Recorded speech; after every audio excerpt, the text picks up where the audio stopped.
Hello friends, I am professor Rakesh Aswani. Study tips channel में आप सभी का स्वागत है।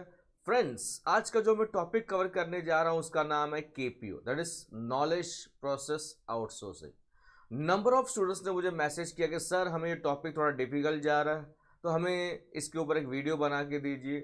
तो स्टूडेंट्स के ध्यान में रखते हुए आज मैं ये वीडियो बनाने जा रहा हूँ ताकि उनको एग्जाम में स्कोर करने में आसानी हो। फ्रेंड्स, आपको सिर्फ 10 से 12 मिनट मेहनत लेनी है, ध्यान से उसको सुनना है और आपके लिए टॉपिक बहुत आसान हो जाएगा। तो चलिए स्टार्ट करते हैं। केपीओ सबसे पहले फुल फॉर्म जो है इसका वो क्या है? Knowledge process outsourcing. अब इसके बारे में अगर हमें जानना है तो सबसे पहले आपको ये समझना पड़ेगा। आउटसोर्सिंग के बारे में मैं आपको बताना चाहता हूं। आउटसोर्सिंग, आउट यानी बाहर से। आउटसोर्सिंग का मतलब क्या होता है? आज कई सारी कंपनियां बहुत सारे काम बाहर से करवाती है, कॉन्ट्रैक्ट देती है। समझाने के लिए मैं आपको एग्जांपल दे देता हूं।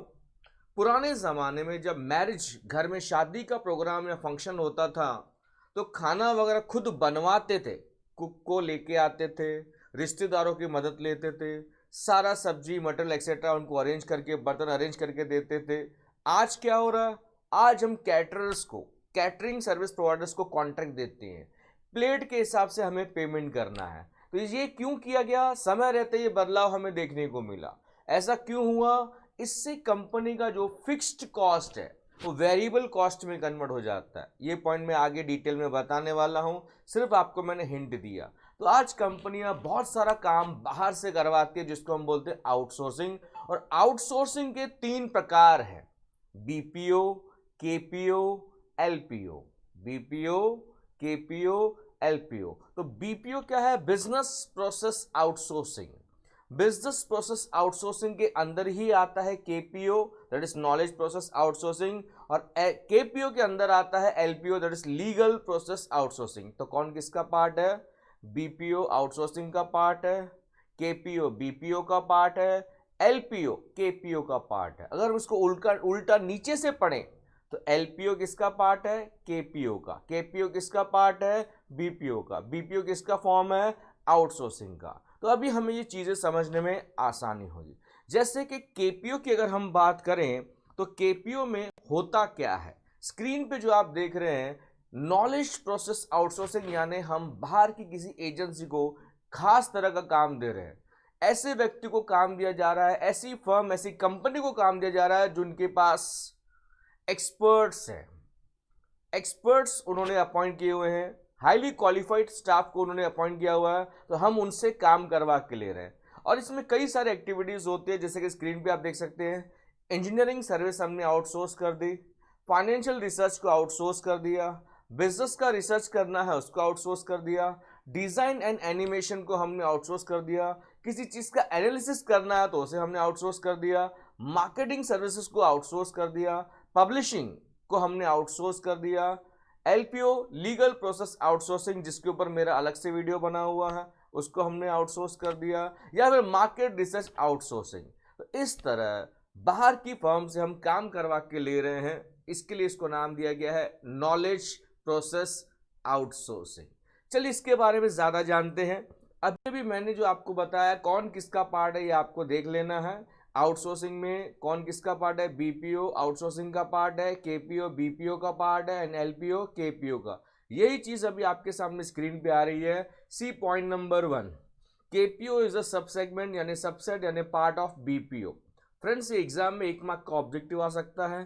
केपीओ भी एक तरह का आउटसोर्सिंग है in which knowledge related information related work is carried out by workers in a different company. ये एक आउटसोर्सिंग है जहां पे knowledge related information related work किसको दिया गया है? Workers in a different company, यानी हम दूसरी संस्था से काम करवा के ले रहे हैं। It may be in the same country और in an offshore location to save the cost. ये हमारे देश में, सेम देश में भी हो सकता है, या ये कंपनी दूसरे देश में भी हो सकती है। जैसे फॉरेन की कई सारी कंपनियां इंडियन कंपनीज को कॉन्ट्रैक्ट देती है टू सेव द कॉस्ट। जैसे फॉर एग्जांपल आपने नाम सुना रहेगा TCS, Tata consultancy services. Friends, मैं आपको बता दूं, अगर आपको ग्रेजुएशन करने के बाद जॉब नहीं मिल रहा है तो यहां पे आपके लिए वैकेंसीज अवेलेबल है। गूगल पे सिर्फ सर्च करना list of BPO and KPO, बहुत लंबी लिस्ट आ जाएगी। इन कंपनीज में अगर आप अप्लाई करोगे तो आसानी से आपका सिलेक्शन हो सकता है। कंपनी आपको स्टार्टिंग सैलरी 20 से 25 हज़ार रुपया मिनिमम देगी, प्लस लैपटॉप प्रोवाइड करेगी। आप वर्क फ्रॉम होम भी कर सकते हैं। रिसेंटली लॉकडाउन की वजह से नंबर ऑफ स्टूडेंट्स मेरे परेशान थे कि सर हमारे फैमिली में प्रॉब्लम्स हो गए हैं, कुछ लोगों की जॉब छूट गई है, प्रॉब्लम में तो क्या करें। तो मैंने उनको सलाह दिया कि आप इस तरह से आप सर्च करो और आपको जॉब मिल जाएगा। और मेरे कई सारे स्टूडेंट्स को ये जॉब मिला है और वो खुशी से काम कर रहे हैं और अपना जीवन गुजर कर रहे हैं। तो चलिए आगे बढ़ते हैं। KPO requires advance analytical and technical skills. यहाँ पे हाईली क्वालिफाइड लोगों को रखा जाता है, स्किल्ड पर्सन्स को रखा जाता है जो उस काम में एक्सपर्टाइज होते हैं, हाई डिग्री ऑफ जिनका स्पेशलिस्ट एक्सपर्टाइज होता है। KPO allows both core and non core activities. Core यानी इंपॉर्टेंट, नॉन कोर यानी लेस इंपॉर्टेंट। हर तरह का काम ना हम बाहर की एजेंसी से करवाते हैं, वो इंपॉर्टेंट भी हो सकता है, लेस इंपॉर्टेंट भी हो सकता है। हम बाहर की एजेंसी को काम क्यों देते हैं? ताकि हम हमारा समय बचा सके। हमारा कीमती समय बचेगा तो कंपनी और ज़्यादा अपनी बिजनेस को बढ़ा पाएंगे और इंपॉर्टेंट चीज़ों पे कंसंट्रेट कर पाएंगे। तो आजकल बहुत सारी कंपनियां आउटसोर्स करती हैं और केपीओ उसी का ही एक पार्ट है। आगे बढ़ते हैं फ्रेंड्स। अब केपीओ का डेफिनेशन है, Margaret Rose of What's.com defines KPO. Margaret Rose क्या कहते हैं? KPO is the allocation of relatively high level of task, high level task to an outside organization or a different group within the same organization। यहां पे हम high level का task यानी काम outside organisation को दे रहे हैं या किसी अलग ग्रुप को दे रहे हैं within the same organisation. Simple सा डेफिनेशन है, याद होता है तो आपके लिए बहुत ज्यादा अच्छा है। आगे देखते हैं, let us see the advantages of KPO. अब केपीओ की बात करें तो उसके प्लस पॉइंट्स क्या हैं? पहला पॉइंट कॉस्ट रिडक्शन। कंपनी का खर्चा कम होता है, इसके लिए कंपनी बाहर से काम करवाती है। Cost reduction is possible as clients get professional services cost effective price. थोड़ी देर पहले मैंने आपको बताया था कंपनी का कॉस्ट कम कैसे होता है। क्या होता है, अगर कंपनी ये सारी सेवाएं खुद प्रदान करेगी तो कंपनी को ऑफिस सेटअप लगाना पड़ेगा, एम्प्लॉयज़ को फिक्स पगार देनी पड़ेगी, लाइट का बिल भरना पड़ेगा, इंटरनेट कनेक्टिविटी एक्सेट्रा एक्सेट्रा। तो कंपनी के ये फिक्स्ड खर्चे होते हैं। लेकिन अगर यही चीज़ें आउटसोर्स करते हैं तो फिक्स्ड कॉस्ट वेरिएबल कॉस्ट में कन्वर्ट हो जाता है। काम ज़्यादा तो पैसा ज़्यादा देना है, काम कम तो पैसा कम देना है। तो कॉस्ट रिडक्शन के लिए आज कंपनी आउटसोर्स करती है ताकि कम से कम खर्चे में कंपनी को चलाने में आसानी हो, इससे कंपनी का प्रॉफिट्स का लेवल बढ़ेगा। फ्रेंड्स, आप में से जिन लोगों ने मेरा आउटसोर्सिंग का वीडियो नहीं देखा है, आपसे रिक्वेस्ट है कि आप उसको ज़रूर देखें। आउटसोर्सिंग का मेरा अलग से एक वीडियो बना हुआ है, इससे आपका नॉलेज का लेवल बढ़ेगा। प्लस बीपीओ और एलपीओ के ऊपर भी कई सारे वीडियोस बने हुए हैं। Let us see point number 2, advantage number 2, business organisation can hire skilled employees from KPO service providers. Yes, इसी बहाने इनडायरेक्टली हमें अच्छे एम्प्लॉयज, स्किल्ड एम्प्लॉयज की हमें सर्विस मिल सकती है through KPO service providers. Point number 3, high end service यानी high quality services are provided at lower cost. इससे क्या होगा? डिक्रीज होगा अनएम्प्लॉयमेंट। अगर हम आउटसोर्स करते रहेंगे तो बाहर के लोगों को ज़्यादा काम मिलेगा, यानी दूसरी एजेंसीज में जो काम कर रहे हैं वर्कर्स हैं, एम्प्लॉयमेंट का लेवल बढ़ेगा। एम्प्लॉयमेंट का लेवल बढ़ेगा, सबको जॉब मिलेगा, तो इससे हमारी इकोनॉमी को क्या होगा?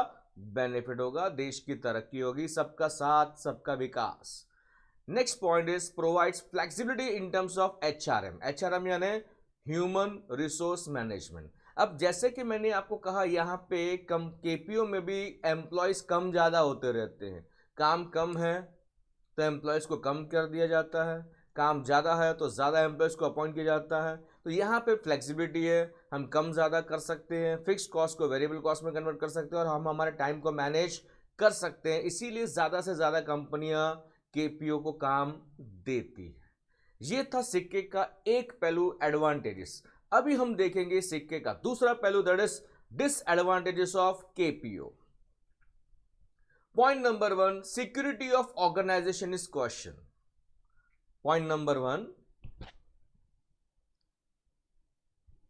security of organization is question का मतलब क्या है?